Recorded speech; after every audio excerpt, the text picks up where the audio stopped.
Hey guys, how are you all? Welcome back to my channel.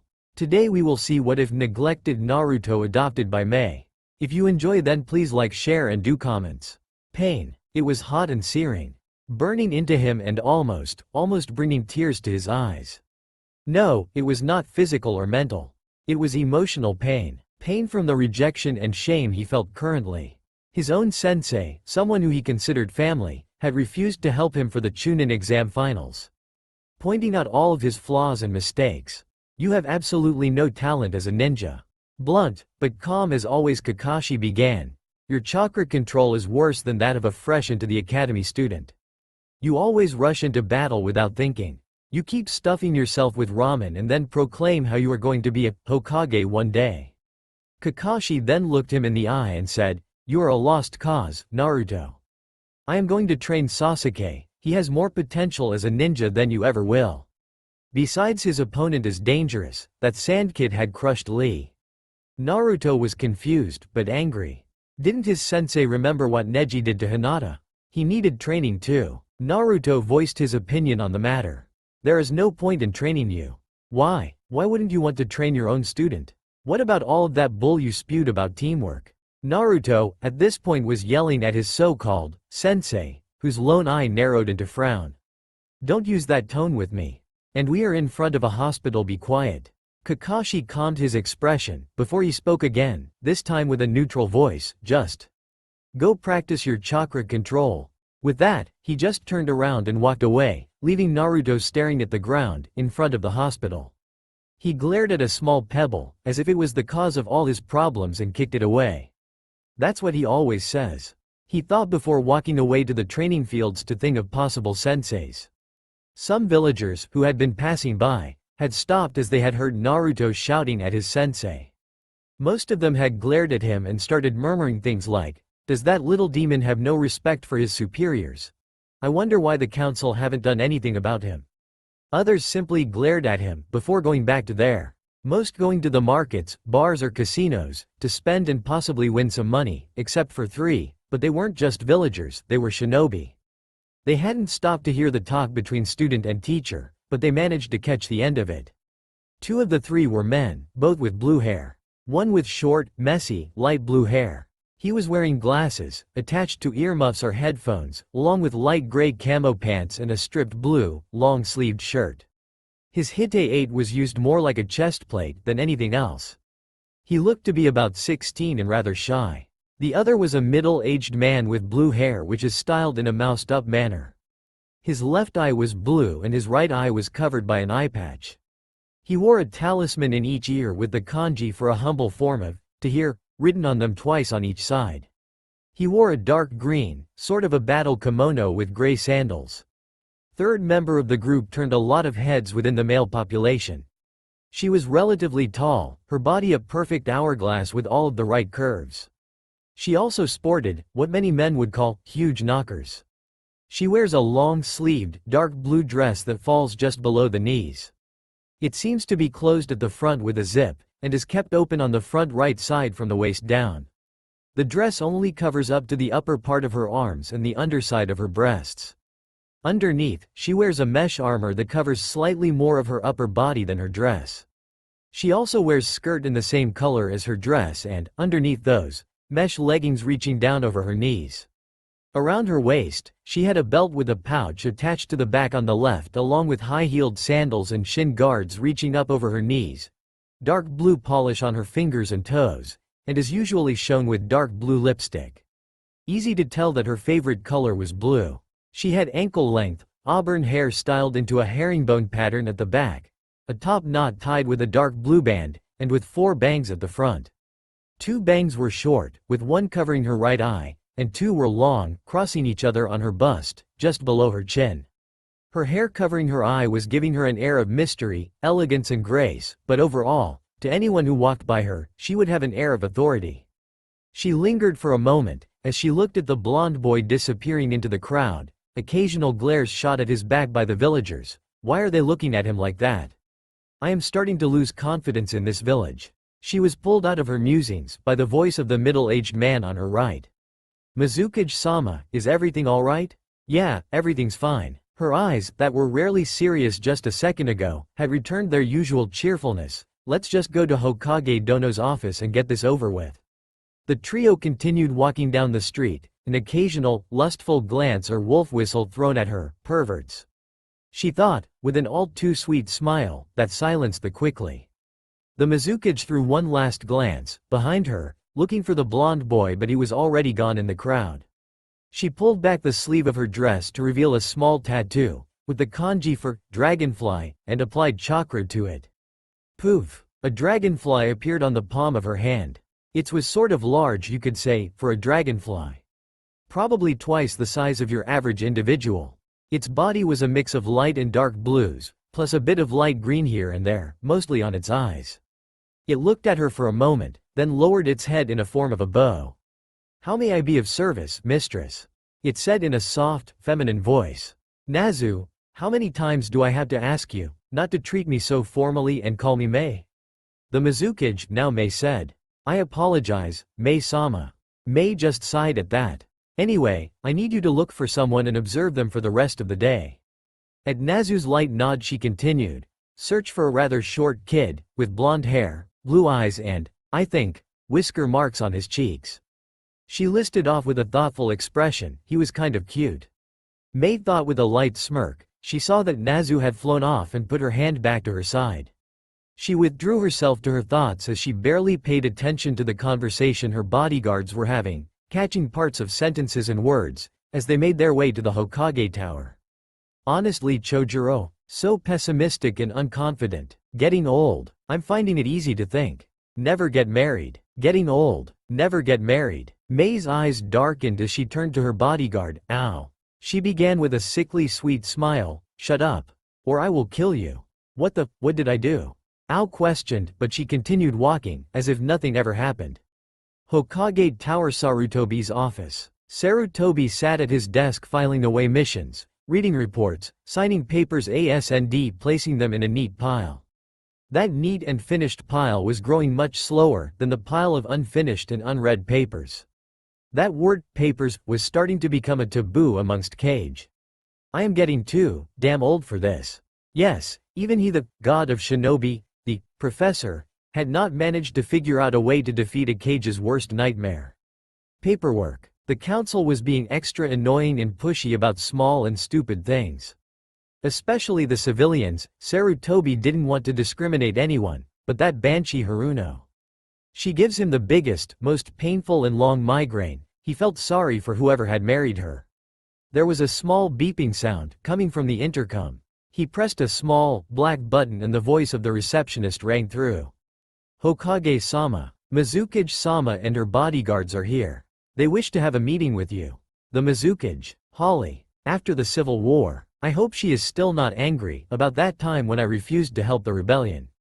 The old Kage quickly composed himself and cleared his desk as much as he could before answering. "Send them in." In no longer than a couple of minutes, the Kage of Kirigakure, having told Ao and Chojuro to wait outside, entered the office. "Good afternoon, Hokage Dono." "Likewise, Mizukage Dono," Sarutobi said, with a slightly strained smile. Mei smiled right back. The smile sent cold, icy chills down Sarutobi's spine. He kept a calm and warm demeanor though. "Hope your journey has not been too tedious." The journey was rather refreshing. It is nice to be outside of the office once in a while. She looked at his mountain of paperwork with well-hidden amusement, her eyes sparkling with laughter. Although the old man couldn't hear it, he could practically feel her laughing at him. He frowned a little, as she continued speaking, laughter ringing in her smooth voice. "Anyway, I have come to view the exams, seeing as some of Kiri's genin will be participating this year." That confused him a little bit. "Excuse me for questioning, Terumi Dono, but they were participating. They are not in the finals though. That does not mean that I cannot view what Konoha has to offer. Of course, you will be staying at the Autumn's Leaf, Konoha's finest hotel," he said as he handed her a pass, saying that she was not required to pay. Another beep was heard over the intercom. "Hokage-sama, you are required at a meeting with the council." No questions asked. "Well, this is where I take my leave. Have a nice day, Hokage Dono," Mei said as she turned around and walked out of the office, through the big wooden, double doors. She met up with her bodyguards and they headed to the hotel, after asking the receptionist where it was, since Mei hadn't asked the Hokage. 10 minutes earlier with Nazu. Nazu was flapping her wings rapidly, creating a light buzzing sound which occasionally ceased when she glided, as she searched around the village for the boy. She checked the busy market first. People bustling in and out of shops, people greeting each other, kids running around playing ninja, women gossiping and yelling at their boyfriends or husbands. All of that activity was creating a warm hum within the village. Although the person she was looking for wasn't there. She then checked the park. It was unlikely for a ninja to be there, because her target was a ninja. Almost the same as the market, except there were much more children there. Playing tag, fish in the water or ninja. Some were crying, for they got pushed off the swing or had scraped their knees. Though, as she predicted, her target was not there. She continued towards the area where most restaurants and bars were. She flew past young kids and teens stuffing their faces with food and adult men and women scolding their children about their manners. Nazu was getting kind of irritated, for not being able to find someone with bright blonde hair. That was unusual since she was a calm and tranquil individual, rather calculating and very good at observation, much like her mistress. She was pulled out of her thoughts as she caught sight of something hideously orange. She saw that it was a person wearing a bright, "Kill me now" jumpsuit. The person was getting ready to leave, as they said their goodbyes to the owner of the stand, a ramen stand, she noted. As the person lifted the flap, she saw a bit of the inside of the stand. What she saw shocked her. There was at least 15 bowls piled up on the counter. Then she turned her attention to the person. A shock of blonde hair met her eyes. She could also see his azure orbs, that held fake happiness. So that child is hiding something. "Bye, Tuchi Gigi," yelled the boy, as he waved. "Have a nice day, Naruto," answered the old man. So the boy's name is Naruto. Those two look rather close. He boy walked off and she followed. Wherever he went, she went. As she flew a bit behind the Naruto, she began to pay a bit more attention to the people around him.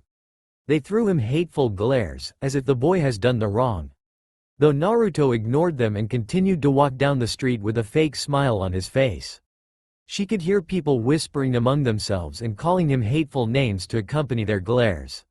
Look at the demon, walking around like he's done nothing wrong. The Hokage should have finished it off when it was still weak. We should help him and finish it off now. We'd be seen as heroes. Naruto simply continued on his path to the forest. Nazu felt worse for the boy now. She didn't know why the mistress wanted information on the boy, but she hoped that whatever it was it wouldn't hurt him more. It had become dark by the time she had found the boy.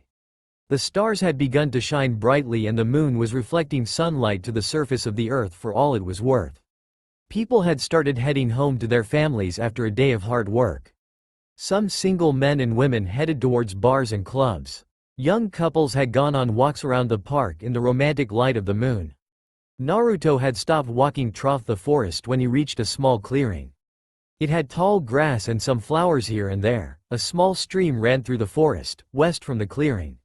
Each tree had something else growing on it, whether it be the small, humble moss or the long, great vine. Naruto sat on the ground and leaned his back against a leafy plant, growing on the bark of a tree. Nazu landed on a branch of a tree next to the one Naruto was leaning against and observed him. There was something weird about the boy and she was not leaving until she found out what. With Naruto same time, he sat there leaning against the tree, his thoughts traveling back in time to a few hours ago. Why did Sensei do that? Wasn't he the one saying that we are a team and we should help each other? He isn't helping much by always say NG, just go work on your chakra control. Why did he just abandon me? Because your Sensei is a Inari damned hypocrite, that's why. A deep voice rumbled in his head. Oh, hey Kurama, Naruto said within his mind, as he closed his eyes. Is that all I get? I the strongest, most awesome and greatest of all the tailed demons. Kurama called out in mock disbelief. As much as Kurama pretended that he hated the kid, they both knew that he didn't. Naruto was like his own kid. Naruto smiled a little. He could always count on Kurama to bring a true smile to his face. Anyway kid, be careful, you are being watched. Kurama said wearily. What do you mean I don't sense any people around here? Naruto asked in confusion as he opened his eyes and looked around. Of course you can't sense whoever it is. It is not a pitiful human, like you. Kurama sighed at his kit's denseness, as he asked the dumbest question. But if it's not a human, then what is it? A ghost? Alien? No, you dense idiot. It is a summon, or a clan partner actually? What makes you think that it is a clan partner? It's chakra. It feels similar to that of one of the women that passed by, when you and your sensei were arguing. Clan partners have only one human partner until they die or their human dies. That is because their chakra is linked. How does their chakra get linked? How does a mother or a father bond with their child? Or how do siblings bond? It is pretty much the same. Over years of partnership their chakra starts mixing a little? Oh, well, I am eventually going to get my own summon and then I am going to become the greatest shinobi the world has ever seen. Kurama just snorted. What happened to being the Hokage? Naruto looked a little down at that. Well, with the way people look at me and what they think of me I might never become a Kage. He brightened up again, so, I am going to be someone even better than a Kage. You are not going to give up on that, are you? The Nine Tails got the obvious answer. Do I even have to ask why? Naruto opened his eyes and looked at the moon. Because I am Naruto Uzumaki and I never give up. That is my nindo. Believe it. With Nazu. Nazu had been observing the boy that seemed to be an open book when it came to emotions. She could read everything he felt from his expression alone, and let's not even begin talking about high expressive eyes. While he had been quiet she concentrated on his chakra and he seemed to have an enormous reserve that was very slowly being fed by a much larger and darker one. When she heard his last sentence she flew off, pinpointing her mistress' chakra and tracking it to where she was. She eventually found herself at a grand building. Lots of white on the walls, with red carpets and curtains. Above the massive, glass entrance there were letters spelling, Autumn's Leaf. She flew towards the windows of the rooms sensing for Mei's chakra. With Mei, they had entered the hotel a few hours ago and had checked in. Most of the men were checking her out. They had gotten 2 rooms, one for the males of the group and one for her. Her room was rather simple, but she liked it that way. There was a king-sized bed, with royal blue sheets and pillows. There was a dresser against the wall, a bedside table and a desk with some cosmetics on it and a mirror. All of those were made of dark, elegant wood. The bathroom was spacious. A white sink and toilet. A big white tub with golden taps. The walls had blue tiles and the floor white. The towels in the drawer were also blue and white. The minute she walked in, she walked straight to the bathroom. The journey had taken 5 days, and while it was refreshing, it left her feeling smelly and sticky all over.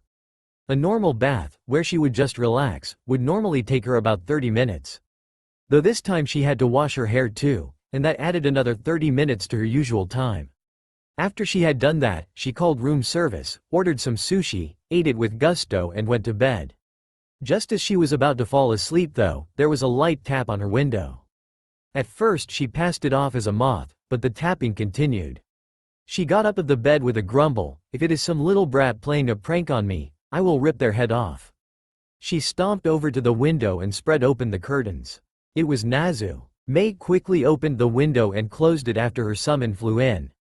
So, what did you gather on the kid? Are you hungry? There's some leftover sushi. Not that much. And no, thank you. What did you get? Well, there is something weird with his chakra. It was as if there was something else inside him. It felt ominous. Something inside him? That would mean that he is a Mei-sama. I got his name. What was it? Naruto Uzumaki. Hey, fish cake. Wait, Uzumaki? Thank you, Nazu. With that said, Nazu poofed away. So, there was an actual, alive Uzumaki. I will have to give him a surprise tomorrow. It was early morning, about 6:30.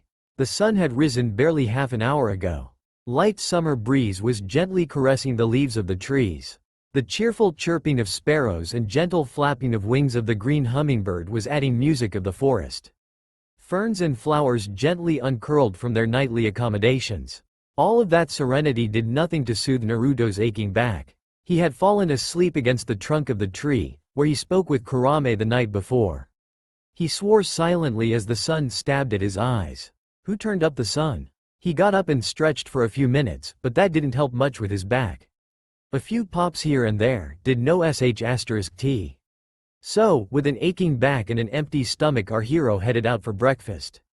Can you guess where? You guessed correctly. Ichiraku Ramen. Within 20 minutes there were 15 empty bowls stacked up on the counter. He paid for his food, said his goodbyes and went for a walk around the village.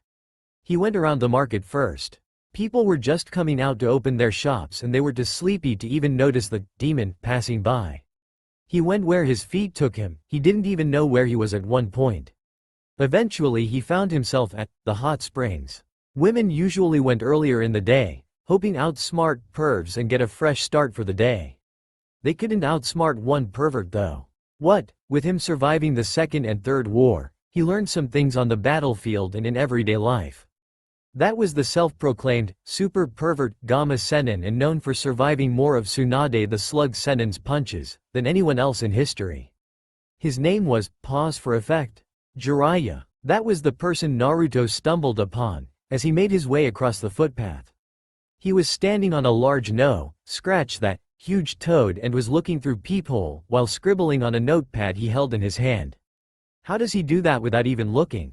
Hey, old perv, how do you write without looking? Be quiet, kid, go away. Naruto took a big gulp of air and then, oi, you old pervert, stop peeping on WOMEN. Jiraiya jumped in alarm as he heard the women getting out of the water and swearing to kill him. The man jumped of his toad and it poofed away. He grabbed Naruto and threw him over his shoulder like a sack of potatoes. Then he ran the heck away from there. 10 minutes later, when the perv decided that it was safe for them to stop, they found themselves in a clearing. About 2 kilometers away from the village in a small pocket forest. The hell is your problem, kid?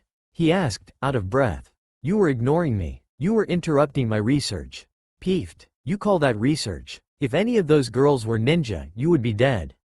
Jiraiya laughed as he struck a pose. Do you not know who I am? I am the great Gamma Sennin. Jiraiya, the super pervert.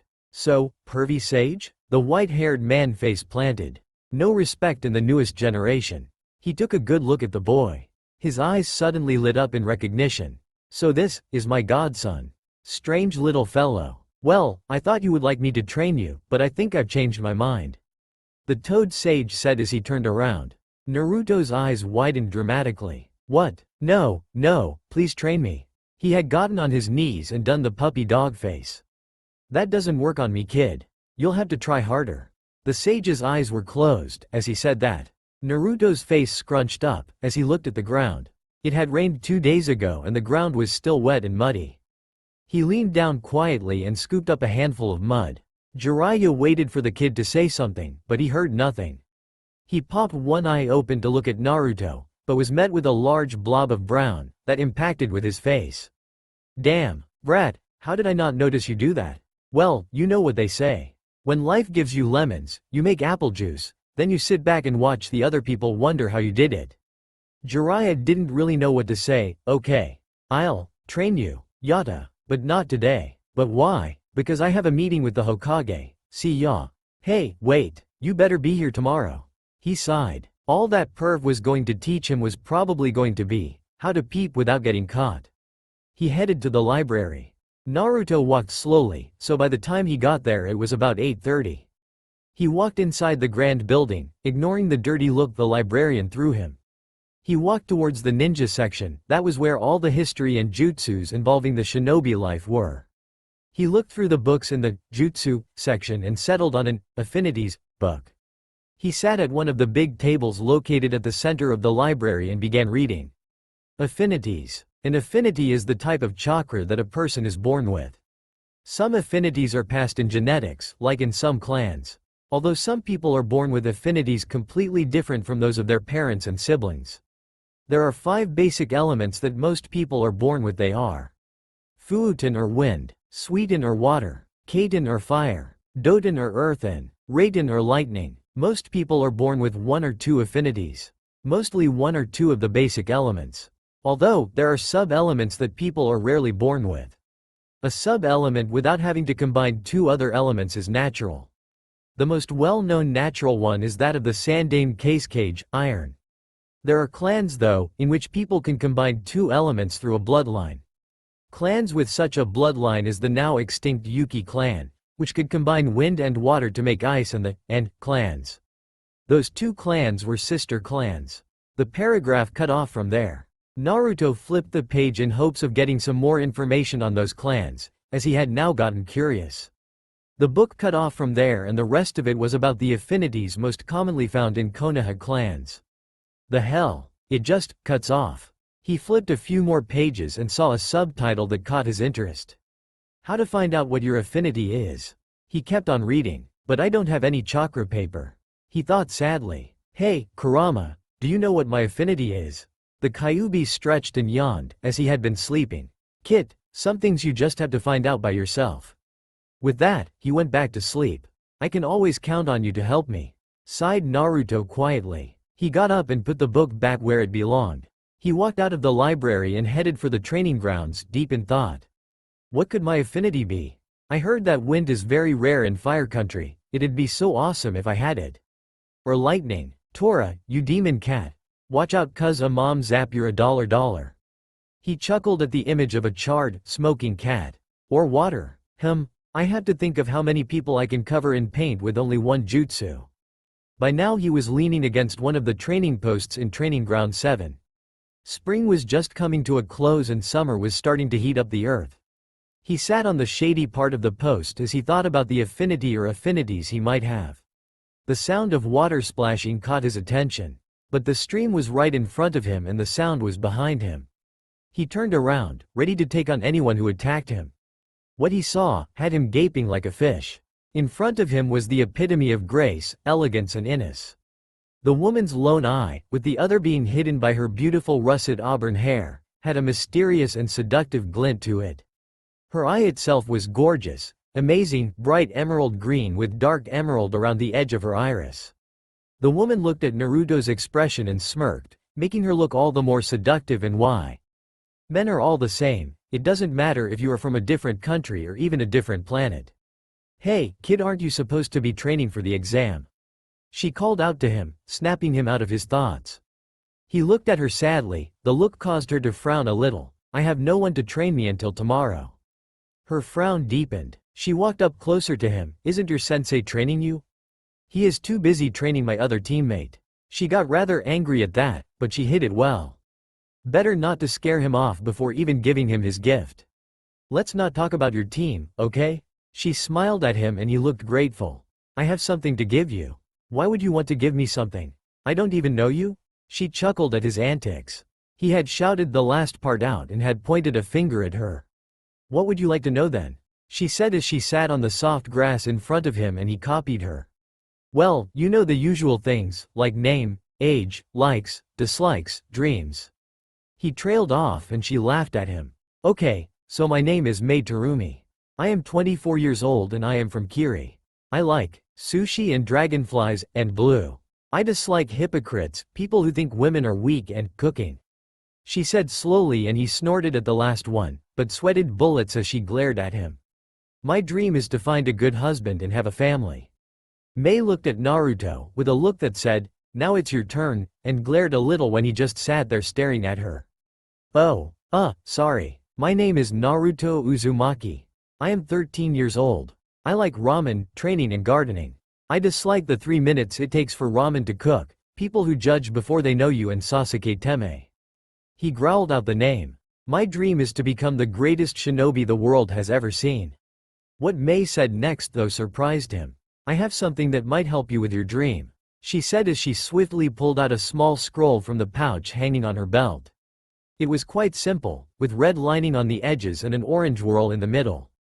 Mei herself didn't know what was in the scroll, as she had decided to respect the old man's wishes. Flashback 3 months ago. Mei was in the room of an old friend of hers. No, it wasn't that she had known him for a long time, she met just a month ago, it was that he was very old. The man was in his late 80s, but he was a cheerful person, much like her. Mei, the man's raspy voice drew her attention to him. I don't have much more time left in me. It was true the man was already bedridden in a hospital. I need you to do me a favor. Anything for you, Ojii-san. Mei smiled. You might not have much time to do it, seeing as you are the Mizukage now, but... He paused to cough. I have had a vision. A blonde boy, an Uzumaki, the last of the main family. He leaned to the small table next to his bed and rummaged through a small pouch on it. He pulled out a small scroll and handed it to her. Find the boy and give this to him. The man's eyes closed as he said that. Mei, in alarm, leaned over to him and checked his pulse. He was just asleep. I'll find a way to do it, Arata Gigi. End flashback. Chan. Mei. She turned her attention to him. She had spaced out. Phew, I thought you were going to pass out. She smiled. Then she thought of something. Mei-chan, Getting a little familiar, aren't you? She winked at him. Naruto-kun. I didn't mean. She laughed at him and he pouted. It wasn't his fault that he turned as red as Hinata when he got embarrassed. It's okay, Naruto-kun. Not enough people call me that anyway. She mumbled the last part. Open the scroll. I want to know what is in it too. He did, and she moved to sit next to him as they both read what was inside. Uzumaki-san, you must be wondering why this woman is giving this scroll to you. First thing you need to know though, is my name. I am Arata Uzumaki. I was a part of the Uzumaki clan before it went extinct.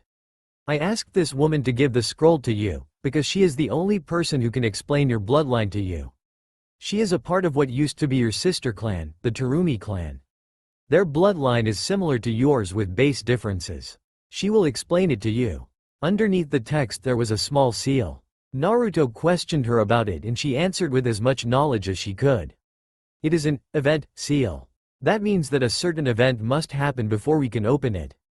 Naruto sat back and thought about it, before he remembered something. What did he mean that your clan is my sister clan? What is a sister clan? Mei searched her mind for the easiest way to explain it to him. Well, there are two types of related clans, twins and sisters. Twin clans are exactly the same in everything but name and tradition. Sister clans have the same traditions and beliefs, but different names and slightly different bloodlines. What is your bloodline like? You see, every member of my clan used to be born with 3 elements and the ability to combine them. Earth, fire and water. Mei had made it as simple as possible for him. What sub-elements do you get then? She smirked. He blushed, it looked so hot on her. Kurama was laughing in the back of his mind, but Naruto managed to ignore him. That is a surprise. He pouted. Do you know what your affinities are? No, he said, looking at the ground. His sensei should have taught them that by now. She decided not to question him about it. Naruto-kun, get up. We're going to the market. He looked at her confusedly. To buy some chakra paper, and maybe some new clothes for you, something that doesn't scream, kill me now. Just then 2 people appeared next to her. Ms. The taller one was cut off before he could say it, as she glared at him. Terumi-sama, why did you run off? I had to find the kid. She introduced Ao, Chojuro and Naruto to each other. After that they headed to the market. People still glared at him, but most of them stared at Mei. Women in envy and men with lust, but none of them made a move to get closer to them, because of the demon child. After they threatened the cashier, they bought some chakra paper and new clothes for Naruto. Black Anbu pants, a mesh shirt and a black jacket over it, with 3 orange stripes on the sleeves. They started making their way back to the training grounds, with Naruto having a small chat with Chojuro. Meanwhile Ao was talking with Mei. What is so special about that boy? Mei looked at him briefly. He is an Uzumaki. Your sister clan, but I thought they were gone. I thought so too, but then Arata Gigi asked me to give the scroll to a blonde Uzumaki. She said with a small smile. Ao did not ask any more after that. On their way back they had passed a girl with pink hair, following some boy with a black, cockatoo hairstyle. He looked emo. Even though Mei was making fun of him at the back of her mind, she did not like the look the boy gave her as she walked past him. Naruto didn't even notice them, neither did Pinky notice them, too busy drooling after emo boy. At the training ground Mei handed Naruto a small slip of paper. She then explained what would happen if he added chakra to it and demonstrated with her own slip of paper. Hers caught fire in the middle, crumbled on one of the edges and soaked on 2 of the edges, which caused it to fall apart in her hand. That means that I am adept to the elements of fire, earth and water. Now you try. He did, and his first split into 2, then one of the halves soaked, after that the other half crumbled. It looks like your affinities are wind, water and lightning. You seem to be much more adept to wind and water though. Is that a bad thing? She smiled at him and said that it wasn't. There was a dull glow in his pocket. Naruto pulled out his scroll and opened it. The seal was glowing. He applied chakra to it and out popped another scroll. Inside it was a congratulatory note on finding out his affinity and a list of jutsu that he could learn. Naruto looked like a kid during Christmas. He turned to thank Mei, but she and her bodyguards were gone. After Mei had left him, Naruto read over the jutsus in the scroll. Every next jutsu seemed harder than the previous. I am going to learn them all. But first, food. And so, after he ate, Naruto went back to the hot springs, where he met up with Jiraiya. The old man was doing his usual thing. Naruto drove the young women out of the water and into the change rooms by calling out to the pervert. With a sigh, Jiraiya got up and they both went to a part of the forest, where there was a small stream. That was when Jiraiya began teaching him summoning. That was also when he noted how poor Naruto's chakra control was and unsealed the Gogyo Fuin. By chance, Naruto stumbled across Mei in a dango shop, where he asked her for help on the theory part of some jutsu. And so, short half-an-hour lessons became 3 to 4 hour training sessions. A few hours in the morning with Mei and a few in the evening with Pervy Sage. His teachers eventually met by accident while looking for Naruto. Mei throttled Jiraiya when she found out about the books he wrote. Because of him, a large part of Kiri's male population became perverts and some of the females. Soon enough, days became weeks and weeks became a month. It was time for the Chunin exams. There was a feel of excitement in the air. People were slowly walking inside a large concrete stadium, where they took their seats. Low murmurs and chattering created a steady hum within the area. Everyone knew who was against who. For the first match, people had already started talking about who would lose. That had Mei frowning, disappointed at Konoha's people. The young Mizukage was standing outside the stadium. Her cage hat proudly held in one hand. Her face held an expression of patience and neutrality as she waited for her, even younger student. The gentle summer breeze was lightly playing with her hair. Her eyes were an even brighter emerald as the sun reflected off of them. Her foot lightly tapped the ground and her well-polished nails gripped her cage hat tighter as her patience began to wear thin. Where the hell is he? I had to be in the cage box in 5 minutes. Ao noticed her impatience and took a small step away from her. Then, just as Mei was about to leave for the cage box, a vortex of water appeared out of thin air. When the water died down, he was there. Naruto in all his glory. You took rather long, I almost left without saying anything. She whispered with a smirk. Naruto barely managed to stop a blush from creeping on his face. Ahem, I thought I'd surprise you cause I learned the Mizu Shunshin. He had surprised her actually. That jutsu was third in the water jutsu section. Not exactly easy to learn. To think he had gotten so far in each of the sections, wind, water and lightning. But, then Naruto noticed something in her hand. You're a cage. Yes. No. I mean, why didn't you tell me? You would have treated me differently. She looked at Ao and Chojuro as she said that. They gaped at her. We treat you with respect. Well, don't. They sighed, they weren't going to stop, but they'd rather not argue with her. Naruto? She drew his attention to herself. I had to go to the cage box now. I wish you luck. Mei water sunshined away. Best of luck, Naruto-san, said Chojuro quietly and Ao gave him his support, before they followed their cage. Wow, I got personal training from a cage. Naruto said to himself. In the cage box. Good morning, Mizukage Dono, said both the Hokage and Case Cage. Mei did likewise as she took her seat on the left of Sarutobi. Nazu was sitting on her shoulder, this time much smaller, about the size of a normal dragonfly. Mei had summoned her just in case something unusual happened that she couldn't see or feel. Mei was very observant and careful by nature. She could easily tell a person's emotions by their eyes or body language. The fact that she summoned extra help meant that maybe she was paranoid. The Case Cage seemed to notice her summon. Mizukage Dono, why the dragonfly? Oh, she is my summon. I want her to stay with me just in case something happens. Shit, not only is she just here, but she has summons too.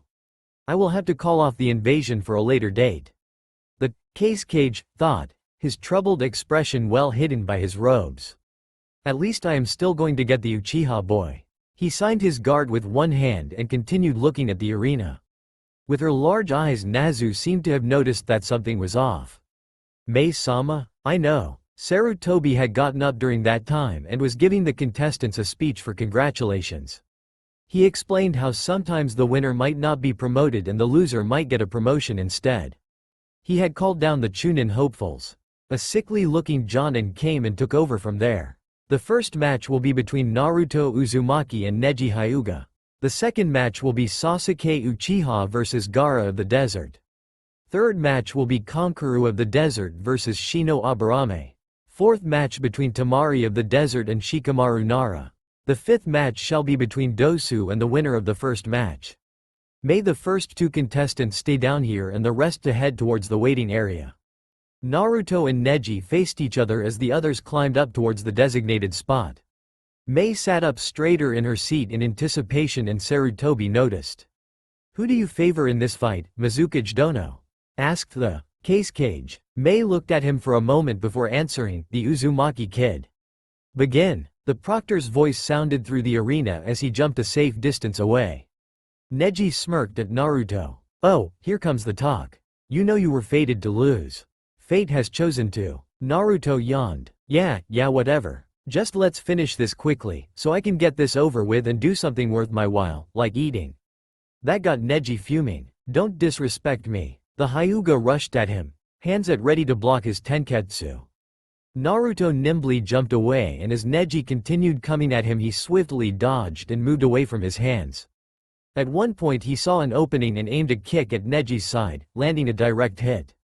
Neji was thrown to the side, but regained his balance quickly enough to see Naruto coming at him with another kick. Kaiten. He started spinning at remarkable speeds and a whirling dome of chakra formed around him. Naruto was flung away to the other side of the arena. "What do you think of this, Naruto? It is my ultimate defense.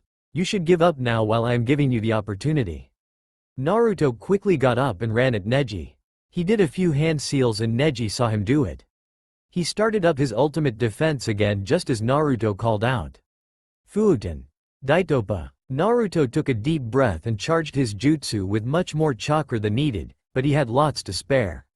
Because Neji had barely started up his Kaiten, it wasn't strong enough to withstand the huge gust of wind that blasted from Naruto's mouth, skidded back a couple of meters. Naruto wasn't going to give him time to recover though, because just as the dome of chakra died down, he jumped in and delivered an uppercut to Neji's jaw. The audience gasped simultaneously at what they had just seen. Sakura who was sitting next to Ino, was speechless. At the waiting area everyone was gaping at what was occurring. Naruto, the dead last, delivered 2 direct hits to Neji, who was 1 year his senior. Mei smirked up in the cage box. She and his perv of a teacher had taught him well. Neji himself was staring in disbelief, embarrassment and anger. How did that loser manage to hit him? Twice. He activated his bloodline, the Byakugan. "I have been going too easy on you.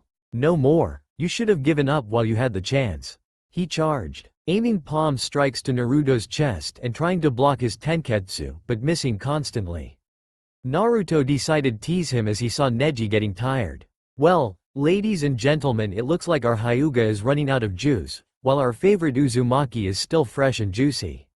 He yelled out the last word as he delivered a hard punch to Neji's chest. With the 3 cage, Mei licked her lips at the word juicy. What? It wasn't her fault that the seductive part of her was acting up. Neji had slid back a couple of feet. This was it, he had had enough. Naruto wasn't even given the chance to react. 8 trigrams. 64 palms.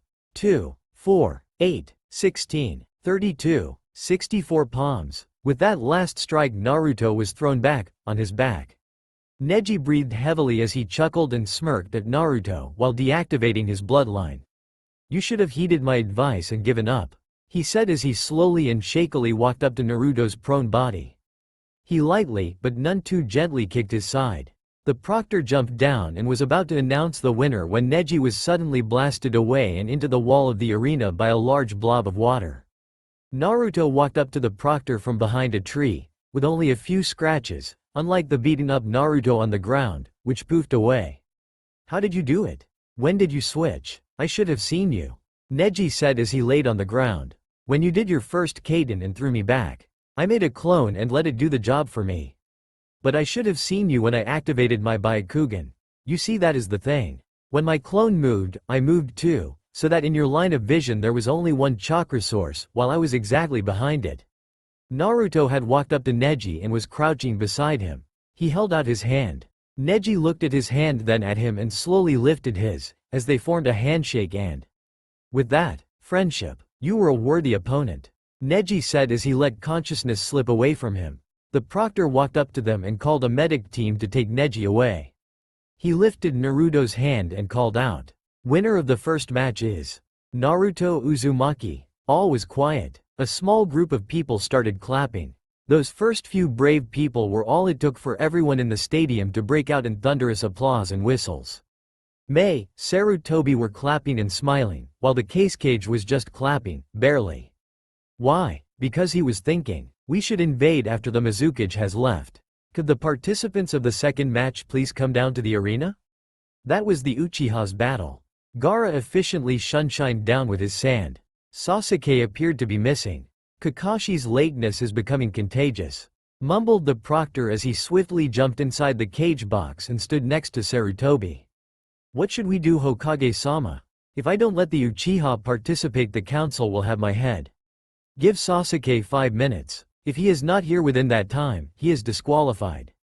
Hi, Hokage-sama. The man jumped back down to the arena and informed the spectators and participants of what their Hokage had told him. Hokage Dono, why are you even giving him a chance? Being late on the battlefield could be a matter of life and death. Mizukage Dono, you have a council in Kiri too, correct? It was more of a statement than a question. She just hummed as she realized what he meant. Counselors are all like men, exactly the same wherever you go. 30 seconds to go. 20, 15, 10, a leaf, 10 leaves, 100, 1,000, all locked in a tight vortex. They started to clear, and in the middle of the arena were Kakashi and Sasuke, back to back, with Kakashi reading his little orange book as always. What a show-off, scoffed Naruto. The older man looked at the proctor with a sheepish smile. We aren't late, are we? You just barely made it on time. Very well, Sasuke, good luck. Sasuke faced his opponent as his teacher jumped away to where the other senseis were, with their students. Begin. Gaara's face started adopting a crazed look. Uchiha. Mother wants your blood. He howled out as he looked at Naruto, who snapped up in shock. She's not gonna get it, said Sasuke calmly as he ran at the redhead. He aimed a kick straight at Gaara's chest, but was blocked by a wall of sand. He jumped back and started running in a circle around Gaara. With his speed he kicked up dust and became hard to see, as Gaara started turning and looking around. A hard kick to his head, his sand was a second too late. That process repeated until he wrapped himself in a ball of sand. Sasuke jumped on the wall of the arena and used his chakra to hold himself onto the wall. He started doing some hand seals. Soon, the sound of chirping birds filled the arena. The cage looked at Sarutobi questioningly, is that not copy Ninja Kakashi's signature jutsu, Hokage Dono? It is. With the other Jonin, Kakashi was being asked why he taught it to his student and he answered that he had just been preparing his student for a tough battle. Roar. Everyone turned towards the current battle. Sasuke had his arm plunged in the sphere of sand, up to his elbow. Spears of sand were pointed at his body, barely missing him. He pulled his hand out and jumped away just before he got speared by sand. The spheres slowly started to crumble apart. Gaara stumbled out, barely conscious. As he started to fall, Temari and Kankuro caught him and did everything they could to keep him awake. If you interfere with the match, then Gaara will be disqualified, warned the proctor. Then disqualify him, said Temari as she raised one of Gaara's arms over her shoulder and Kankuro did the same with Gaara's other arm. The three of them made their way to the medical room. Due to disqualification, the winner of this match is Sasuke Uchiha. The crowd roared in applause and cheer. Sasuke smirked as he soaked up all of the appreciation. That gave him a huge ego boost. The proctor called down the next opponents Kankuro and Shino. Their fight wasn't anything too special. Kankuro opted to use his puppet, but Shino blocked its joints with his Kakaichu. That move forced the Tsunade Genin to forfeit. Next up were Shikamaru and Temari. As normal, Shikamaru came up with a genius strategy within minutes. He applied it and worked through with it in a few more minutes. Then he gave up as he was about to win. Temari was left behind yelling at him to stop being such a coward and fight like a man. Either way she won by forfeit. After that was Dosu's fight versus the winner of the first match, Naruto. Naruto blocked as much of Dosu's sound attacks with his Fuuden Daitopa and even managed to make a few hits with that jutsu. Dosu was blasted against the wall a couple of times. The third time knocked the air right out of his lungs and caused him to double over. Naruto used that opportunity to deliver a hard kick to his head, knocking him out. The crowd cheered for him again, louder this time.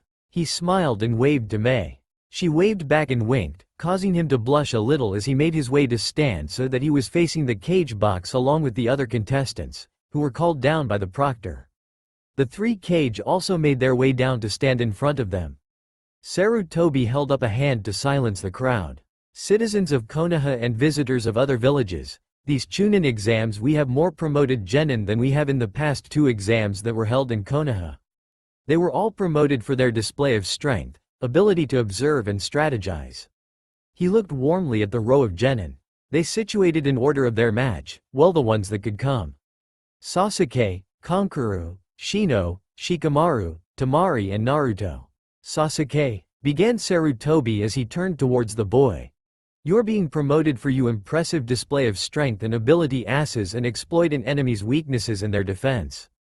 Congratulations. Mei then walked up to him and handed him one of the Chunin vests she was holding and shook his hand. Sarutobi then moved on to Kankuro. For your knowledge of when it is wise to back out of battle and avoid conflict. Congratulations, Kankuro. Mei did the same with him as she did with Sasuke. Shino, for your ability to use an enemy's weakness to your advantage, congratulations. The same process was repeated with Shikamaru and Temari. Finally came Naruto's turn. Naruto, for a remarkable use of tactic, strength and opportunity. Congratulations. Mei handed him his vest and shook his hand, with a wink and a wise smirk. He tried to stop the blush from reaching his face, but it crawled to his ears instead. He noticed something though. Mei was still holding one more vest, which she also gave to him. Naruto? Sarutobi brought his attention back to himself. I would much appreciate if you would do a favor for me. Naruto immediately agreed. Would you visit Neji at the hospital and give him his vest yourself? The blonde knucklehead grinned at his Gigi and everyone else who heard the request smiled. Well, I am glad to inform you that it is now that the exams are drawing to a close. It has been a tough and exhausting month for the most of us. Please, go home and rest for the next couple of days. Have a nice day. With that said, people slowly started filing out of the stadium. The cage went to talk with Sarutobi, asking to stay for another couple of days, so he could leave with the Suna team. Mei caught up to Naruto, after she told her bodyguards to relax for the end of the day and explore. Hey, Naruto, how about we celebrate your promotion? For once she hadn't said that in a flirty or seductive tone. Oh, yeah, let's go have lunch somewhere. And I know just where. He grabbed her hand and pulled her towards his favorite ramen stand. Well, it was the only one in the village. Within minutes they were over at Ichiraku's, Tuchi-jii-san, 3 pork, 5 miso and 4 beef. What would you like, Mei? Mei had drilled a bit of manners into him for the past month. I don't know, what's good? Everything, but I suggest miso. Alrighty then, 1 miso for me. Coming right up, said Tuchi as he disappeared into the kitchen. He soon came back with their orders. So, Naruto, who is the lovely lady? He asked politely. I'm Maid Terumi. It's a pleasure to meet you. She held out her hand and he shook it lightly. Where is Ayame? Asked Naruto. She has a fever, said the owner of the stand. Oh, then tell her that I said, get well soon. Anything for my best customer. Laughed Tuchi. They finished their meals in silence and Mei paid. They left with Naruto complaining that he should have paid, but Mei simply said that it was his celebration. When we're celebrating for me, then you can pay. They had walked around the village after that. They went to the park and walked around the large lily pad lake. It was beautiful. There were small frogs sitting on the pads and small dragonflies skimming the water. When she saw the little insects, she remembered Nazu and she let her summon return to her realm. The sun was very close to setting by now. They had been having so much fun, that time had been flying. When Naruto noticed, he led her to what was probably the largest tree in Konoha. They climbed to the top of the tree, using their chakra. They sat on the second highest branch and used the other one as something to lean their backs on. The sun was so close to setting now. Mei? He asked after a moment of silence. She had drawn her left knee up to her chest and hugged it. The sun was illuminating the smooth skin on her face. Naruto was frozen in place by her beauty. "What is it?" she asked. He remembered that he wanted to ask her something. "Why are you so keen on spending time with me today?" It was an honest question.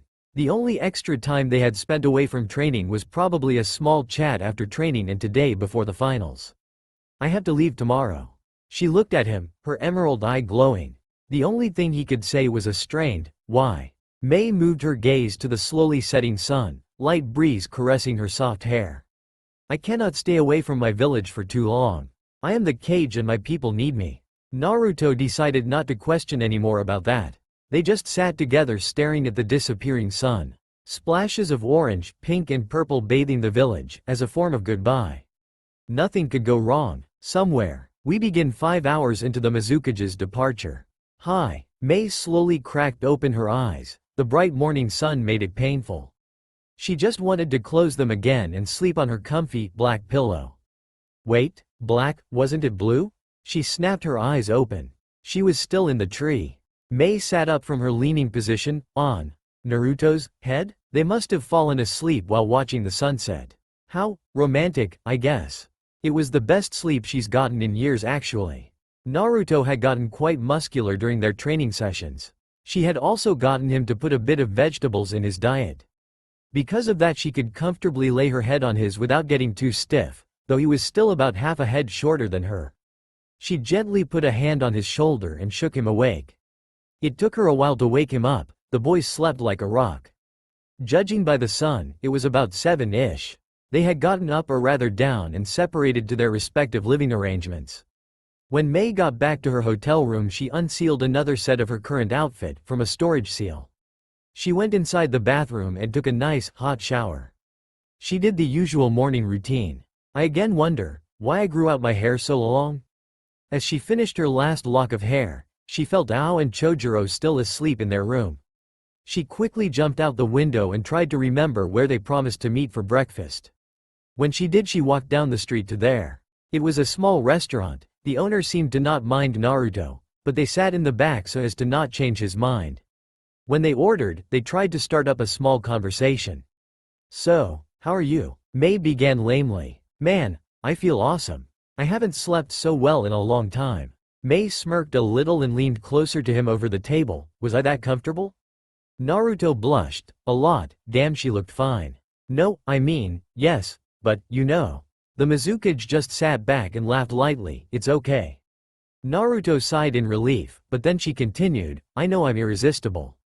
She loved making men squirm, especially him. That conversation failed. Their food arrived, thankfully, and they began eating. Boy, our conversation, if you could even call it that, failed. I am practically incapable of talking to him like a normal person. Her train of thought cut off from there as she felt 2 chakra signatures looking for her. She had concealed her chakra, because she didn't want to be interrupted by her bodyguards when talking to someone. As they started moving around May decided to stop playing with them. "Naruto, I really have to go now." They headed out of the restaurant and towards the gates.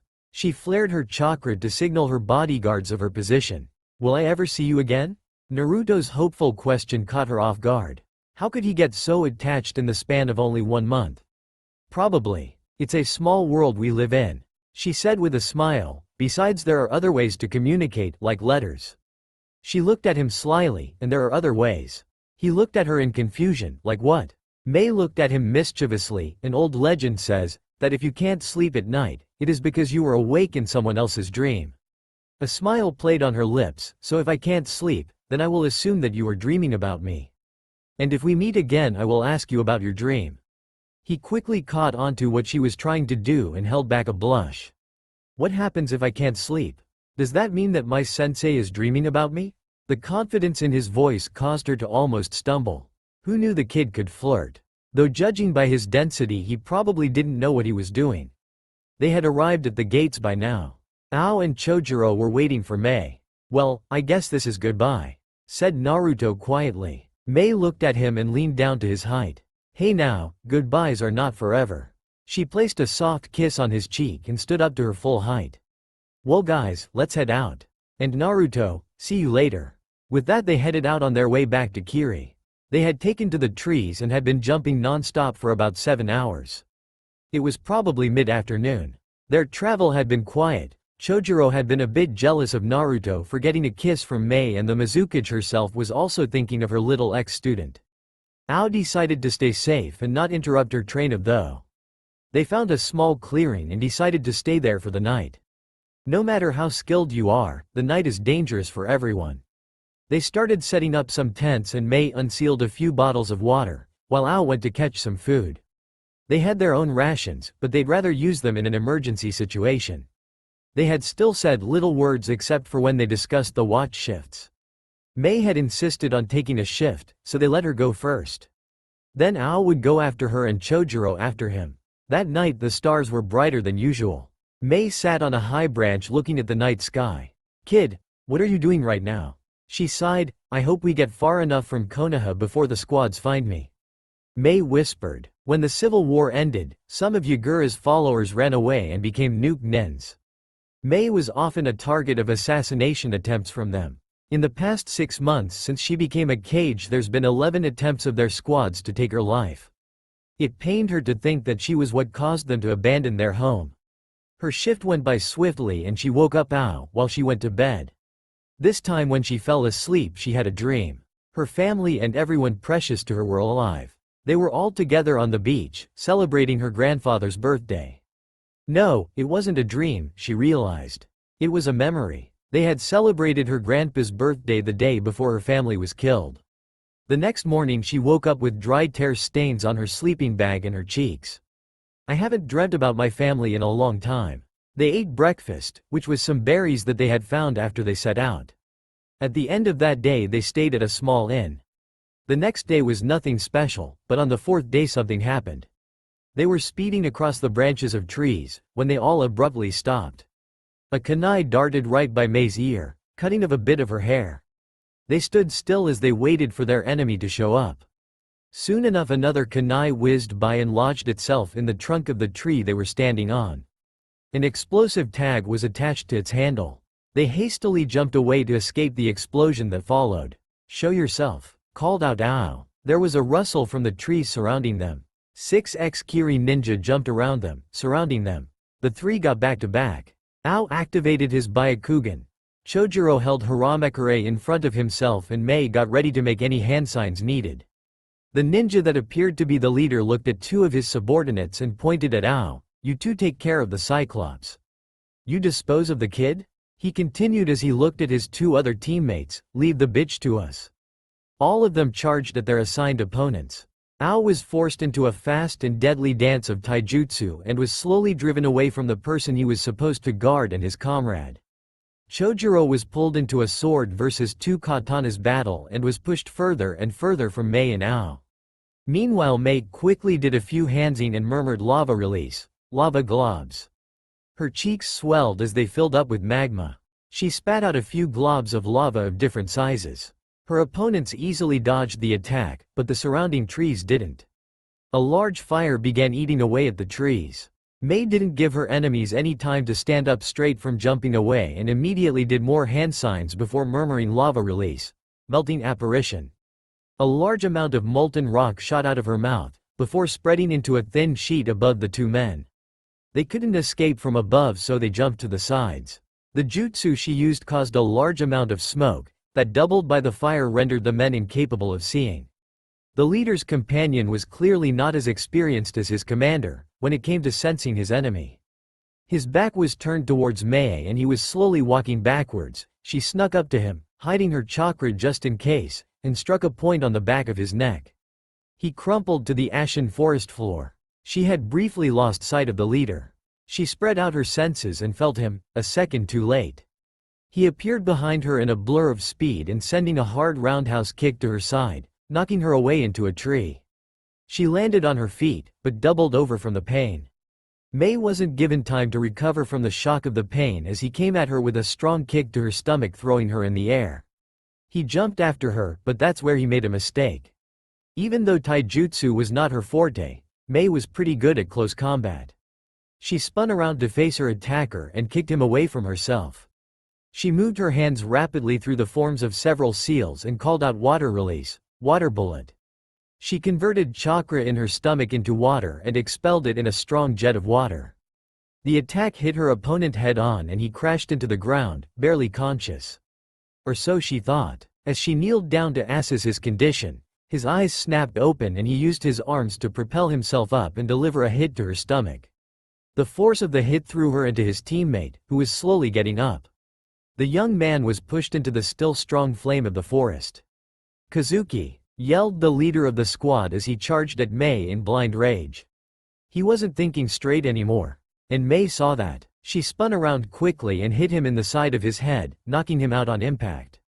She formed a few more hand signs and with a strong water jutsu she put out most of the forest fire. What was left of it would put itself out, better not waste chakra. Mei pulled out a small storage scroll from her pouch and unsealed a rope, with which she tied the man up. She then spread out her senses and searched for Chojuro. It wasn't that Mei was unconfident in his abilities, but he was young and a bit inexperienced. The ninja he was facing seemed to be quite young too though, but he was outnumbered. She knew that Ao would wrap up his own battles soon, if he hasn't done it already. When she arrived at the scene, she quickly assessed the situation. Chojuro had cut down one of his enemies. The other one was still up and about, but low on chakra. Chojuro was also getting tired. His opponent still hadn't seen her and she took that opportunity to fire a deadly glob of lava at his back, killing and burning him. No traces left behind. They returned to the tied-up man, to see Ao already with him. They tried interrogating the man to find out the location of the rest of the squads, but all they got was a laugh from the man aimed at Mei. "As if I am ever going to give information to the woman responsible for the death of my father and brother, and now my cousin too." Mai looked down at that. She remembered killing the man's father. They had charged together at her during the rebellion. They looked remarkably similar. Who was his brother though? "Who was your brother?" she asked quietly. "The right-hand man of Yagura." It was Ao who said that this time. Kenpachi. Mei remembered her fight with him well. She had been left with 2 broken ribs and a dislocated shoulder, but had ultimately defeated him. "But how do you know?" "Kenpachi and I used to be on the same team before I joined the rebellion." As Ao elaborated, Mei nodded in understanding. "Either way you are not getting anything out of me," yelled out the man. He started charging chakra to his forehead and a seal started glowing on his head. It was an explosive seal. Mei and her bodyguards quickly jumped away as an explosion rocked the forest floor, completely obliterating anything within a 5-meter radius. They didn't waste any time after that and sprinted all the way to the village. Once there, Mei was immediately whisked away to a council meeting, not even being given a chance to get a change of clothes. "What is this meeting about?" Mei asked, sitting straight and an air of authority surrounding her. "It is Konoha. They had been invaded," said one of the councilmen. 3 days ago, approximately 5 hours after you left, as far as our informants know." "Naruto. What can we do to help them?" "Nothing. Konoha's cage had been taken down in battle by one of the Sannin. They had driven out the invaders, but major damages had been caused to the village. We should attack them while they are still weak," called out one of the civilian councilmen. Many other civilians agreed with them. "No, we will do no such thing." Mei said, outraged that her council would wish to do something like that. "We should just stay out of their business, as we do not have a treaty with them. While they are recovering from the recent invasion, they are not known as the strongest hidden village for nothing. We do not wish to risk war with them." "Hi, Mizukage-sama," chorused the council. None of them dared to oppose her. Her explanation was solid and there was a great personal danger if you argued with her. Meanwhile in Konoha, although it was fair weather in Kiri, it was a dark and rainy day in Konoha. Many people were gathered at the place where the dead are put to rest in peace. All were wearing black outfits to fit the dark and gloomy atmosphere. Today was the day where all of Konoha paid their final respects to the Sandaime Hokage. Hiruzen Sarutobi, one of the finest shinobi, an even finer leader, father, and grandfather. Slowly, one by one, all of Konoha's citizens placed a small white flower on the coffin of their beloved cage. They all murmured their last farewells before they rejoined the crowd. Finally it was Naruto's turn to say his last words to his surrogate grandfather. As he walked past the crowds of black, people started to murmur and glare at him. He placed his flower on the coffin as he kneeled and spoke. "Gigi, you are the closest thing I have ever had to family. I will miss you more than you will ever know." He kept it short and simple, He didn't want anyone getting angry at him for holding them up. None of the shops were open that day. Everyone was at home mourning their fallen leader. The council were discussing about a new Hokage and had decided to send Jiraiya to find his teammate Tsunade. Very well, I am taking the Uzumaki kid as well. Before they could protest, he continued, I also wish to take him on as an apprentice. Nani, why would you wish to take that brat as an apprentice? Called out a civilian in outrage. This man was Hakuno and he had been a thorn in Sarutobi's side ever since Naruto was declared as a Jinchuriki. You should train Uchiha-sama. He deserves it more than that little hell spawn. Jiraiya ignored the man's name for his godson. The Uchiha brat has done nothing to deserve my teachings.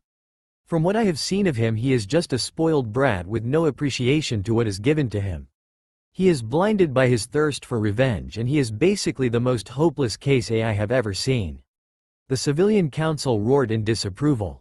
Both for Jiraiya's disrespect for Uchiha-sama and his choice in who to take as his apprentice. The shinobi side sat silent and still. They didn't mind the Sanin's choice as they knew about his relation to the boy as his godfather. We should vote. A dark, low voice echoed around the room. Everyone turned their heads to the person as the room quieted down. And what should we vote about? Danzo? Questioned Jiraiya, warily. Without his sensei here he was in a very tight position. The boy becomes your apprentice, you both bring back the Godem and you become his legal guardian. Or he stays here and is trained by me. The man's cold voice sent chills down the backs of everyone in the room. Well, shall we begin? At the nods of the councilmen he continued. The boy goes with Jiraiya. The shinobi side all raised their hands, including Jiraiya. That was 7 people. The boy stays here. The civilian side plus the elders all raised their hands. That was 9 people. Jiraiya had lost this fight. Now that it has been decided. Anbu. An Anbu with a blank mask appeared by the old Warhawk's side. Bring the Uzumaki boy here, please. They didn't have to wait long before Naruto was with them. He was informed of the council's decision. Tears had started welling up in his eyes as he looked at his sensei. But, I thought that you wanted us to go together, that you wouldn't give up on me. He looked down. Naruto, I tried. The Gamma Sennin could continue. You should have tried harder. Naruto was yelling at him now.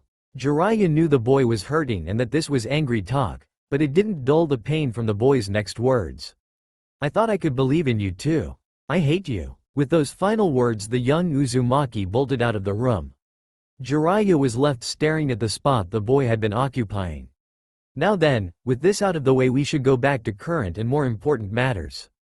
The Godem Ho. I'm not going. Pardon? I am not going. Jiraiya spoke louder. You are screwing up this boy's life and many other lives. If that boy hadn't been born on the night of the attack you would all be dead right now. That teen is keeping our village safe with every moment he spends being alive. If he dies you would die too. He keeps the fox at bay and how do you thank him? By attempting to kill him. That boy is the fox.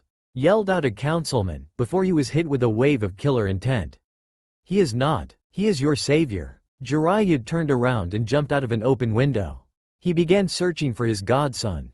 Jiraiya raced through the streets of the village, ignoring the greetings of the villagers. Bloodthirsty hyenas, he thought as he looked at the happy citizens, who had caused his godson so much suffering. He had looked around the entire village, the market, the playgrounds, the training grounds, the park and at the academy. He was surprised when he didn't find his godson at the swing of the old academy tree. He had failed at protecting yet another student. His first student's son. What would Minato think of him now? How badly had he failed his student?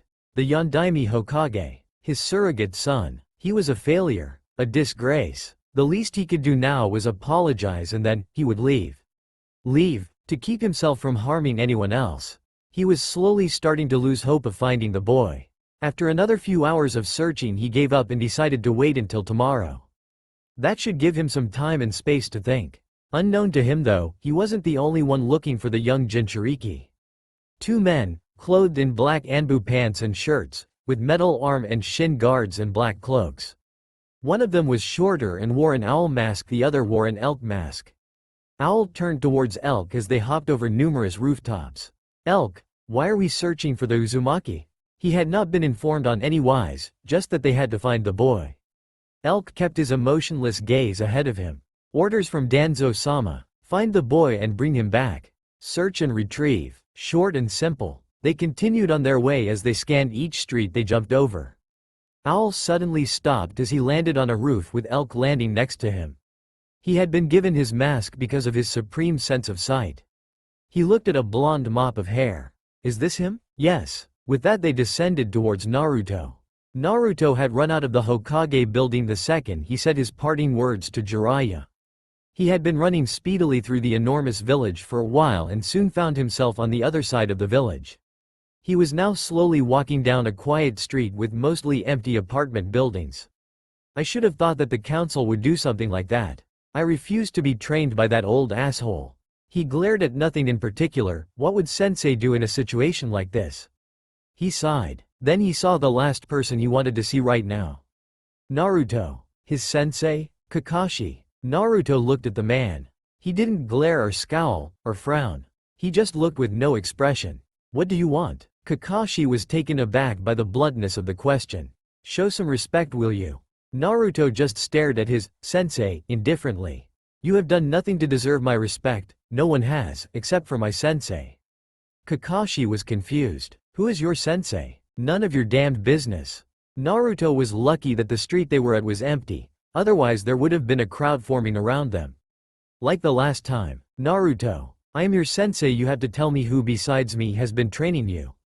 If you, who besides you? Naruto scoffed at his sensei. You have never actually trained me.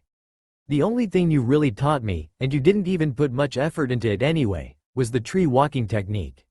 That wouldn't save me from an enemy. Sure, at that time I also knew the shadow clone, but that would only slow down the enemy with minutes at best and seconds at worst, if at all. Naruto, if this is about me training Sasuke instead of you, I am sorry. I was going to assign you another teacher.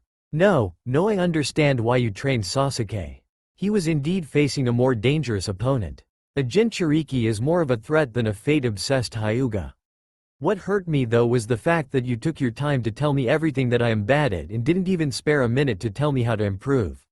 You always tell me to go practice chakra control. How? I didn't know how. I needed help with that. I got help for that, but not from you. Naruto finished his speech with a calm and collected look. Kakashi was completely stumped. Where had his rash, dense and loud student gone? Where was the knucklehead Sakura had constantly scolded? What had happened to the old Naruto? When did he start being so calm and level-headed? Kakashi had so many questions swimming in his head, with so little answers. He had failed yet again. This time not as a teammate, but as a sensei. He was so distracted, that he didn't notice Naruto slip away from his vision and into another street. Naruto hoped he would get some quiet this time. He walked down the market street, heading towards the park. He noticed someone following him. He ignored them, thinking that they would go away. They didn't, and it was getting annoying. Come out, I know you're there. From behind a tree out came another person he didn't want to see. Sakura Haruno. What do you want? He didn't even want to know. She had also caused him great pain. Constant rejection. He had kept up a false hope that one day she might change her mind and go out with him. He also remembered after the invasion, when he was yet again begging his sensei to teach him the Chidori, he had heard her thanking Sasuke for saving her. That obsessed bitch. He had saved her, not Sasuke. He was pulled out of his inner rambling by Sakura's high-pitched voice. I'm trying to find out why you are copying Sasuke-kun. Naruto raised an eyebrow. Copying that emo? No way. If you think that getting a new wardrobe is going to make you cooler, then you are wrong, because no one can be like Sasuke-kun. He is so hot and cool and… Sakura, I don't want to listen about duck butt. Now could you get out of my way? She had moved to stand in front of him and was pointing an accusing finger at him. Don't insult Sasuke-kun, she shrieked as she came up to him to punch him in the head, but he moved to the side as she was almost upon him, causing her to fall over. Why did you do that? She yelled out, completely enraged. He deserved to be hit. He insulted Sasuke-kun. You were about to hit me and I moved, now if you'll excuse me. He jumped on one of the trees of the park and ran to the other side of the small forest. He was certain that Sakura wouldn't follow him, and she didn't. He was alone now. Alone to think. Alone to find answers. Alone to look at his scroll. He still couldn't figure out how he was supposed to combine his elements. He had found out that he eventually would be able to, but when? Why not now? Why hadn't May told him how? So, now he would have to fend with only his natural elements. Naruto-san, said Teen looked up. In front of him were two men with black cloaks and white animal masks. Elk and Owl, you had to come with us. Elk said with an emotionless voice. I'm not going anywhere. The Anbu kept their demeanors. We have permission to use force if you disagree. Owl threatened. They both took a step forward. Naruto tensed. He knew that, without a doubt, a fight would break out. His stubbornness and determination would keep him going. He also knew that he stood no chance against them. While he had good jutsu, he mostly relied on water and wind. His hand signs weren't fast enough to slip past the Anbu's vision. His only hope was to enhance his speed with wind chakra and make a run for it. And that was just what he did. He formed the rat sign, causing the Anbu to tense in expectation of an attack. He channeled as much wind chakra to his feet as he could under this pressure, and in a sudden burst of speed, he blurred towards one of Konoha's gates. It didn't matter which one, if he could get out of the village, he could find somewhere to hide and from there probably devise a plan that would seal his fate. The Anbu were stunned for a moment as they watched the boy speed away, before they followed him. The kid was fast, but he was using a bit too much chakra to run, leaving small footprints of chakra where he stepped. They didn't need to keep up with him to follow him. Naruto was nearing the village's west gate. The guards were barely awake as usual, but even if they were wide awake they would have barely seen the yellow and black blur go by them. Good he was out now to maybe tire them out and then hide. Kurama, I need a bit of your chakra. He received what he asked for and sped up even more. The Anbu were pretty much left in the dust. He ran through the tall forest surrounding Konoha, getting further and further away from his home. He could still feel the Anbu running behind him, but he kept his pace. He continued pushing himself until he was certain that he was lost beyond hope. He felt a bit winded from the long run and the use of so much chakra. He couldn't feel the Anbu anymore, but he shouldn't bring his hopes up. Soon enough the two emotionless men were in front of him again. He could see their chests heaving from the strain they had put on their bodies. They were elite, yes, but they weren't invincible. Owl, being younger and with less stamina, stumbled a little. Naruto formed a familiar hand sign and called out his signature jutsu. He was hoping to wear them out more, and then knock them out. He had never killed before and he didn't want to begin yet. The men stiffened, getting ready to fight as 20 Narutos ran at them with chakra-enhanced speed. 10 of them went for Owl. He was much more tired than Elk and they managed to land quite a few hits on him, before he managed to dispel them all. Elk was a different story though, he had more stamina and skill, which showed as he quickly and efficiently dispelled the clones, escaping with only a few cuts and bruises. While that was happening Naruto had fled the scene. The memories of his clones popped in his mind and gave him a slight headache. He felt the Anbu follow him again. He ran and ran, because that was his only hope. Owl and Elk ran after him, until Elk stopped. We should return, he said simply. Owl questioned why, and for a change he was rewarded with an answer. Our chakra is too low. We should report back to Danzo-sama and give him the location of the boy's last sighting. Hi. With that they were gone. Naruto kept going on even as he felt their chakra's signatures disappear into the distance. About 10 kilometers later he stopped and leaned against a tree. He couldn't walk even a step further, he had reached his physical limit. He had maybe a quarter of his chakra left, but his muscles wouldn't allow him to continue. He closed his eyes for a moment or so he had planned. Once he sealed them shut he couldn't bring himself to open them. He eventually gave in to exhaustion and his mind went blank. Somewhere deep under Konoha, Danzo-sama, Owl and Elk bowed. Fatigue showed in their body language as they moved to bow. Their backs and legs trembling. Their bodies occasionally wobbling from side to side. What news do you bring me? We have failed to retrieve the Uzumaki boy, said Elk, his eyes focused on the ground. Danzo slowly stood up from his chair in his dark office and walked around his desk. What might be the reason for your failure? His voice deep and cold as the ocean's darkest point. Elk stood silently as Owl answered. Chakra exhaustion, sir. You obviously needed more training. Danzo moved to stand behind them. Owl could feel the hairs on the back of his neck stand on end. Elk remained silent and still. Your duty has been fulfilled. Those were the last words the two men ever heard in this world. Danzo slowly walked back to his desk, ignoring the two dead bodies as he sat down. How could they fail? Now because of them the village had lost its most powerful weapon. Although, it wasn't just their fault. Had it not been for the boy's attachment to that Kami-damned Jiraiya, he wouldn't have run away. Now because of him, Jiraiya won't search for the next Hokage, the village will be left weak and defenseless. There was also a bright side to that though. Now, the council will have no choice but to pick Danzo as a new Kage. He would lead the village to glory. He would be the most feared Kage of all Kages and Konoha the most feared village. The man let out a dark chuckle as he stared at the dead bodies of two of his soldiers. Forest. Down a well-worn dirt path walked two women. A blonde and a brunette. The former wearing an annoyed and angry scowl on her face as she carried her almost completely deprived of money briefcase. Her assistant, apprentice, surrogate daughter walking one step behind her, in her arms one small pink pig. "Master, maybe we should stop and set up camp for today," the brunette asked in a small voice. She was of average height, with shoulder-length brown hair and brown eyes. She wore a dark battle kimono, with an even darker obi around her waist. She looked at her blonde master nervously. The older woman wore a green jacket with the kanji for gamble inside a red circle on the back. Under that she wore a light gray GI-styled shirt, which held a pair of huge watermelons with a dark gray obi and blue-black trousers. She had mascara on her eyes and thick red lipstick. Her almond eyes were dark with annoyance. They had just an hour ago escaped from a casino with barely any money and a huge debt, a good sign. Nothing bad would happen. About half an hour ago they had also lost a few debt collectors. The woman looked up at the sky. It was mid-afternoon. They could set up in about half an hour. They had passed a small stream just a few minutes ago and this forest was abundant in herbs and berries.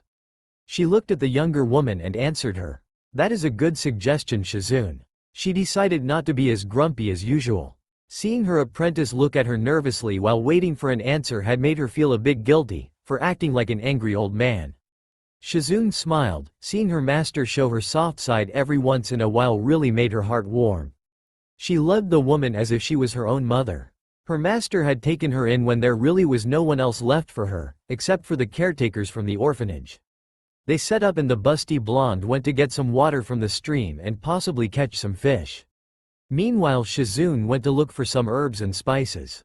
Also maybe some berries to go as dessert. She made her way a bit further from camp where there were some large trees. That's where a special kind of moss grew. She needed it for a new poison she was working on. Something wasn't right though, she wasn't alone. Had someone gotten there before her? She readied her senbon launcher, as she leaned her back against a thick tree. She slowly peeked around the trunk of the tree. She gasped. There lying on the ground next to one of the trees, unconscious, was a boy. No, teen, with a rat's nest of blonde hair and whisker marks on his cheeks. Shizune, being the sympathetic person she is, quickly went over to the boy and kneeled next to him. She checked him over. He suffered from extreme fatigue. He also had a few cuts and bruises here and there, as well as minor chakra exhaustion. She somehow managed to pick him up and make him rest on her back. She slowly made her way back to camp. The boy was heavy, but she was strong. Eventually she found herself at the campsite. Her mentor looked at her in confusion. "Who's that? You're too nice for your own good, you know. He needed help. I couldn't just leave him," Shizune said as she placed him down. "As I said, too nice. What if this is a trap from the debt collectors, The blonde looked at her student. "You know they would do anything to get what they want." Shizune kept quiet. Oink. Both women looked down towards the boy, who was now lying on Shizune's sleeping bag. Their small pet pig had comfortably snuggled into the boy's side. "Well, Taunton likes him. I still think that we should just leave him." "Tsunade-sama," Shizune called in outrage. How could her mentor be so cruel? The kid is not in any life-threatening danger. We don't have to help him. But he is weak right now. If we leave him, he couldn't possibly fend for himself. If a rogue ninja doesn't find him, then the animals will find a good eating out of him. Shizune looked at Tsunade pleadingly. In all of her years with Tsunade, she had found out that the woman was a sucker for the puppy dog eyes, especially if they're done with skill. "Please Tsunade-sama, just until he finds his feet." "Fine. Until he finds his feet he can stay with us." Shizune cheered quietly from where she stood.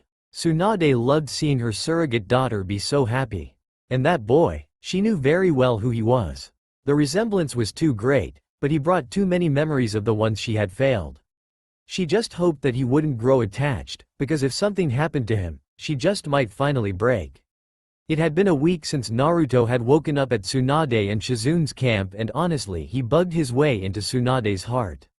The blonde beauty had let him stay with them after he told them his story, from the beginning up until the present.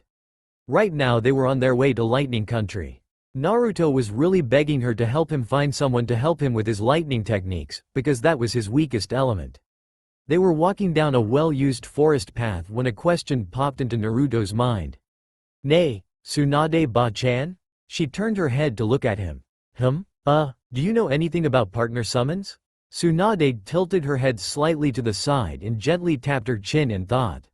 "Well, I know that they can only be summoned by one person and one person can only have one partner. The summon can appear by itself if its summoner is in danger. Usually they are clan summons like the Inuzuka dogs, except that the dogs aren't summons." Naruto nodded slightly and looked ahead deep in thought.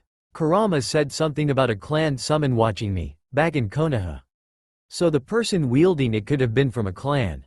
Oi, Kurama, what do you want, kid? Remember back in Konoha when you said that there was some kind of summon watching me?" "Of course I remember. What do I look like? A goldfish? More like a donkey. What with those long ears and all. Or a bunny, now that I think about it. Kid, you are crawling off topic and on my nerves." "Oh yeah, sorry. Anyway, what kind of summon was it?" "I already told you, it was a partner summon." "I mean what species?" "I'm pretty sure it was a dragonfly." "Thanks, Kurama. HMPH. With that the mighty beast curled into a ball and fell asleep. "Ba-chan? Don't call me that," she sighed. "What is it?" The boy was quiet for a few moments before he opened his mouth again. "Do you know anything about dragonfly summons?" Tsunade looked at him in surprise. "What's gotten you in theme, summons?" She chuckled lightly. Walking on the other side of Tsunade, Shizune smiled. Her master had really opened up the past week, becoming warmer and more talkative than she had been in a long time. "Well, Pervy Sage had been teaching me about summoning and my other sensei beat him up before I could summon a full toad, and Kurama also told me about partner summons," Naruto said as he locked his hands behind his head. Talking about the toad sage made him a bit sad. He remembers how when he retold his past to his traveling companions, he regretted yelling at Jiraiya. It was really a spur of the moment when he yelled at his teacher and he was sorry for it. It wasn't the man's fault that the civilian council and the elders were a bunch of retards. He was pulled out of his thoughts by Tsunade's light voice. "All I know about those summons is that they belonged to a clan in Kirigakure and they had a rivalry with some other species of summons." Tsunade knew that Naruto had registered what she said, but she could tell that he was really out of it. "Naruto," he hummed in acknowledgement, "I know that you really wish to apologize to Jiraiya, but it is a cold fact that our chances of ever finding him are slim to none. We will run into him eventually, and when we do you can apologize." She smiled at him. She had only known him for a week and yet she felt an attachment to the boy. His spirit really reminded her of that of her brother. Her brother, a victim of the necklace's curse.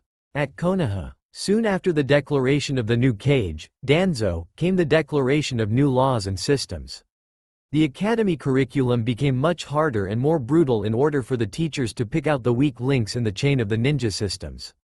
Those students were moved to a different program so they could get their habits and attitudes pretty much beaten out of them. The students with exceptional talents and skills were moved for special training with Danzo's forces. "I understand how proud you would be to know your child is given such privilege." He had told the parents from which he was accepting the ninja to be. Sasuke had joined Danzo. The Uchiha boy had been sweet-talked by Danzo. He was told that he would be given power greater than anything he could ever dream to achieve from Orochimaru. Sasuke, of course, being the power-hungry person he was, agreed immediately. Kakashi was now left with only one student, Sakura. He did not wish to ruin his students more than he already had, so he began to train Sakura, as in really train her. Seeing as he could pay more attention to her, he discovered that she was very gifted in genjutsu and medical ninjutsu, but he also needed to know her affinity.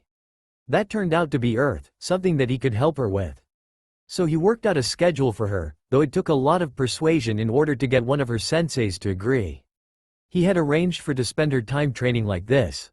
Basically, day 1, morning affinity training, afternoon genjutsu training, Day 2. Morning training with Anko. Afternoon medical ninjutsu training. And repeat. Sakura could feel herself becoming stronger and more confident with each day of her training, even though it's been a bit less than a week. She could feel her chakra reserves growing. Training with Anko had also cleared her head. She was no longer a drooling fangirl. She would of course occasionally think about her ex-crush, but only to wonder how he was doing. Konoha Council. Many discussions and resolutions were made since the new cage was chosen. Of course it was always Danzo and the elders who made the resolutions, for no one dared question their ruthless leader. Homura, the elder, cleared his throat. Well now, I think that it is time we returned to a topic which we have not discussed in a while. Kaharu continued for him, what do we do about the Kyuubi Jinchuriki? Do we brand him as a traitor and put him in the bingo book? The elder woman questioned as she looked at the Hokage. He kept quiet for a moment before speaking. We shall do no such thing, he said monotonously. The occupants of the dimly lit room looked at him questioningly. If we put him in the bingo book, every nation will know that we have lost a major part of our military power. They will either take him for themselves or they will attack our village in our moment of weakness. The clan heads and civilians nodded in understanding. A civilian spoke next. Then shall we send a search party for it? No, there is no point. We do not have his exact location and he might still be on guard, so we will wait until he begins to stay in one area for a longer period of time. Then we shall confront him when he is in a smaller village. The room was silent for a while, before Danzo's cold voice echoed through. There is also a high possibility that the boy will be found by Jiraiya soon, which will result in him gaining protection from a ninja which none of our forces can match. It is best for us to wait and observe. What about the Uchiha boy?